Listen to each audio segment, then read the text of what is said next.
Right, so we talked about the Galaxy Note 10, the top end of the spec discussion, and then we talked about the Mi A3, the kind of like lower end affordable segment, the below 1,000 ringgit of the spec discussion. Now we're going to talk about the meat of it, which is the not flagship, the mid-range, like upper mid-range, the mid-range device where a lot of people will be spending money on, because this segment is very interesting to a lot of people because number one, it presents a very good value for money buy for a lot of people. We get a lot of comments on Stranger.com and also in our group RKMD on Facebook, which you should totally join. A lot of people ask, what phone can I get for less than 2,000 to around 1,005? That is like the bulk of where people are willing to spend money on devices right now. And in the thick of it is the Mi 9T and the Mi 9T Pro. So the two devices that we have here. Now, the question is, with regards to specs, is that the Mi 9T and the Mi 9T Pro are virtually similar. Both of them have the same screen size, the same screen resolution, almost identical cameras, maybe slightly different RAM and storage configurations, but the significant difference is the processor. So the Mi 9T runs on a Snapdragon 730 processor, which is the higher mid-range processor. And the Mi 9T Pro runs the Snapdragon 855, which is the best top-end processor Snapdragon makes right now. The question is, if there is a price difference, which we don't know because they haven't announced the price yet, and the Mi 9T Pro has not even been launched anywhere in the world yet, but it's definitely coming to Malaysia. So the question is, from the Snapdragon 730 to the Snapdragon 855, if there's like a price difference, is it worth getting the 855 Mi 9T Pro, the Snapdragon 855 Mi 9T Pro, over the Mi 9T just because of the processor? Or again, does it matter? So, what do you think? So before we get into that though, we don't actually have a Mi 9T Pro. It hasn't been officially announced yet. I think it's sometime this month. But we do have, sorry, this one.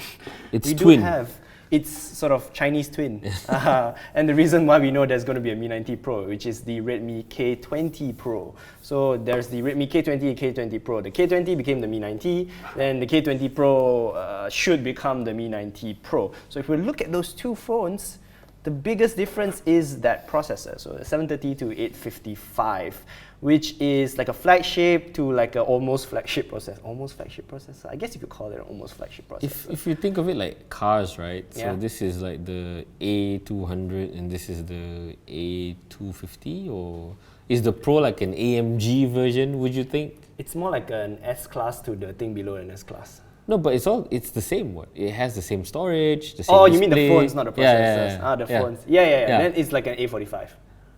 The Pro is like an A45. Yes. There is that performance difference, for sure. Really? Yeah. Like a noticeable performance difference? Depending on your workload. So remember, we come back to that discussion, right, where it depends on your workload. So if you ask me, is it worth it? It really depends on your workload, right? So if you're someone who is really into gaming, really into really performance-intensive tasks, then you will appreciate the 855 more. But for me, like, I do moderately intensive stuff. My most intensive video watching activities. The point is, for my workload, which usually consists of social media, I'll be tweeting, I'll be taking photos, I'll be like, giving live updates on events and stuff like that. The Mi 9T is like good enough. It doesn't slow down, it performs very well. So for me, I don't think it would change my experience that much. But that also depends on like the price gap, right? How much of a price gap we're going to see. If it's going to see 100, yeah, get the 855. If you're going to see 200, 300, 400, then you might want to think about whether it's worth the difference or not. How much is the Mi 9T in Malaysia right now? So the Mi 9T is, let me check with my production. Alex, how much is the Mi 9T now? 1499. The other one is 1399. 1399 for the Mi 90, right? For the higher the storage, top spec, right? yes. And then How much is the K20 Pro? So the K20 Pro Sold in does not Malaysia. have a Malaysian price No, tag the yet. the The grey AP set. the grey import. Check production team. Mi 90. But then the K20 Pro price fluctuates a lot. Yeah, but because how much is it right now? It's 1,008. Still under 2K lah. So okay, Still so under 2K. okay, so if the grey import price of the K20 Pro is a guidance of how much the Mi 90 Pro is going to be, which is about 1,006, 1,008 versus this. So you're going to look at a 500 ringgit difference just for the processor. I don't think it's a fair comparison though, because grey import sets before the official set launches Are more expensive, right? yeah, they tend Yeah, to be more so- expensive. So maybe we can look at like 300-400. I think that's Okay, more so reasonable. 300, close to 5 to 300 ringgit in terms of difference, Yeah. just for the processor. I'm asking you that question. Are you going to pay 300 ringgit more just for the processor? All right, so let's talk about the other things lah. The Mi 90 Pro will be able to shoot 4K videos in 60 frames per second, while the Mi 90 can only do 4K videos in 30 frames per second. Yeah, because the Mi 90 Pro has an IMX 586, whereas the Mi 90 only has an IMX 582. Which again is like very small differences in camera specification. It's just not, it's not the capability, but just the IMX. What? 586 versus 582, which is just that the one 586 aspect. can only do the 4K 60. Yeah. The 582 can't do the 4K 60. But in terms of we did a comparison, right, between these two, Yes. the Mi 90 and the K20 Pro. We have a camera comparison on our website, soyginshow.com. You can see, and we were hard pressed to tell the difference. There was like basically no difference. Honestly, it was exactly Okay, the same. so pictures, no difference. When you're taking Instagram, no difference. You don't shoot videos in 4K 60 anyway. I don't see why you want to. I'm seeing faces behind the camera saying, yeah, you need to shoot in 60. I don't know why. I mean, to the normal people, okay, how many of you out there shoot 4K on your phone? So I'm seeing faces again behind the camera. Zachary is like, I am shooting 4K, but Zachary is a pro. He does that for a living. Normal people, I don't know. Do you shoot? I don't shoot 4K on any of my phones. Do you shoot 4K? Yeah, on I your have phones? to. I have to because I also shoot for a living. For socializing, I mean, for personal use. Do Oh you yeah, shoot I don't shoot videos for social media updates at all. I just do photos. Yeah. So, okay, so we can discount that. I think both of us agree that the bump in the camera for the 4K 60 Yeah, negligible. not important for this price. So at the end of the day, it's the processor. I will not pay 300 more for that processor lah. I will not. But if you're at the floor, right, you're buying the thing, and the dude is like, okay, buy lah this one. You get a screen protector, you get a free casing, you get a free micro SD card. Maybe yes. But you know, to a lot of people who are within this price segment, 300 ringgit is a lot of money. Yeah.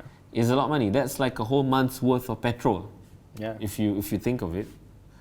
Yeah, that's a good way to put it. Yeah. So, what would you guys do? Would you get a Mi 90 Pro or a Mi 90? Don't cop out and say, oh, it depends on the price or depends on whatever. Okay, so let's set the parameters here. For 300 ringgit difference, would you get the Mi 90 Pro over the Mi 90? So I'm gonna put my answer. My answer is no. I'm happy with the Mi 90.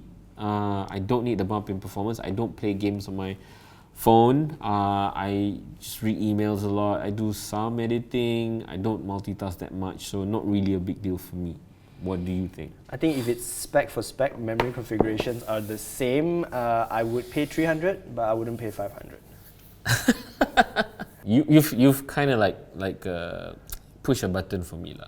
Usually when I buy things, right, it's like, okay lah, whatever the most I can afford, right, get the best, because I don't buy things a lot, and you know, you want to spend money, right? So what is 300 more just for the extra thing that I don't know, man, I'm just going to this circle, like, I'm just contradicting myself. It's like I'm sitting next to myself now.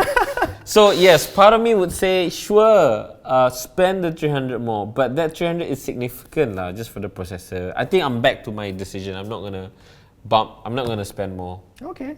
I'm not gonna spend more. But the most important thing is how much are you willing to spend? No, Let us I know already about said it. $300, ma. Oh. Would they bump it up? Yeah, that question. Yeah, would they get the Mi 90 Pro Yes, over the for Mi 90? $300. If somebody asks you, If okay, it's 300 more memory configurations the same, I would spend the extra. so I say, okay, Rory, but I only have like $1,000. No, how much is the Mi 90 again? 1.3, right? Yeah, 1.1 and 1.3. Okay, I only have about like 1,500 to spend. What should I get? If it's 1,500, yeah, I guess save a bit more money. Like eat a bit more Maggi Yeah. and get the 855. That's like only how many? You know the popular saying. That's like 10 Starbucks. Stop drinking so much Starbucks. Make your own coffee. It's true lah. I mean, I don't know, but so I don't know whether we're waiting for the discussion. Solid consumer advice. When we started this show, we talked about specs, and we always have this discussion about specs, and I hate going into discussions about specs because it's not fair to the devices. It doesn't tell the full story. It doesn't show the experience. It's not fair. And I think a lot of phone manufacturers have moved on to a level where it's beyond the specifications. It's a lot of optimization in what they can do. For example, a lot of the devices have the same Sony sensors, but some of them are better than others. And that's not down to specs, it's down to how optimized the software is. And it's down to experience.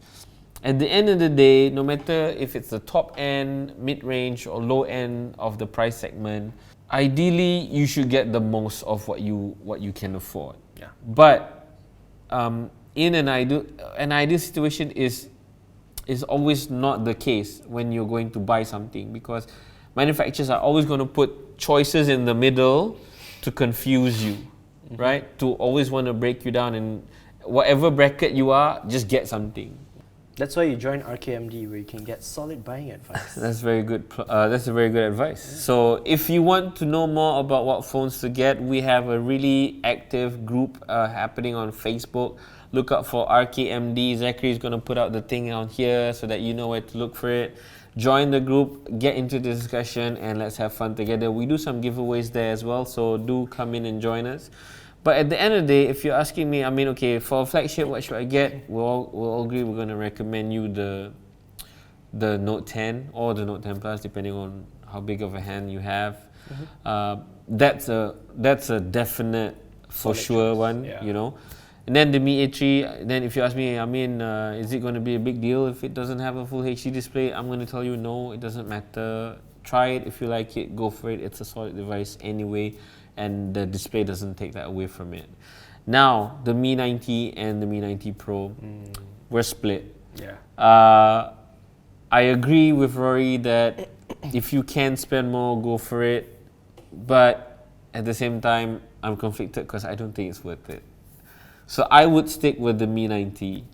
But if you do gaming or whatever, you need the power, go for the Mi 90. But I think another important thing to add to that is that even though it is a price bump, I think the total price itself is not an unreasonable amount for the kind of specs you're getting. So it's already it's probably going to be a very well-priced device anyway. Yeah, it is. Yeah. It is. Xiaomi is still going to have that crown on their heads, and they're still going to be the best bargain best buy device out there. It's a default. If you want something good, just get something good and cheap. Just get a Xiaomi. You won't have a problem. But before you spend your money, make sure you ask us first. I don't know, man. So you're getting a flagship processor at a really good price, and that means it moves its contest to a higher end of the segment, which I think the Mi 90 Pro is still very competent to go up against.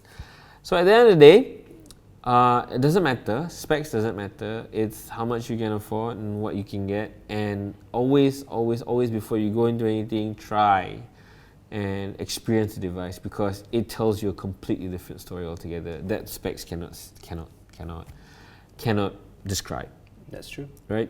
So is there any closing statements or whatever you want to put in before we end the show? Specs don't really matter unless you're spending like $500. Then that one specs matter a lot. Please do yourself a favor and read searchinchat.com before you buy.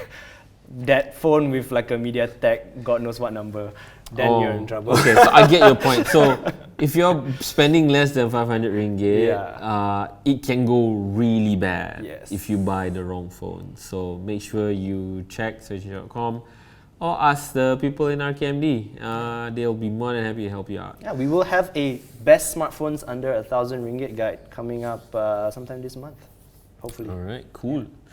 Okay, everybody. As always, we enjoy doing these shows. We do videos every day, and we thrive on your comment. We thrive on your feedback. We really need you to tell us how we can be better, what you like, what you don't like.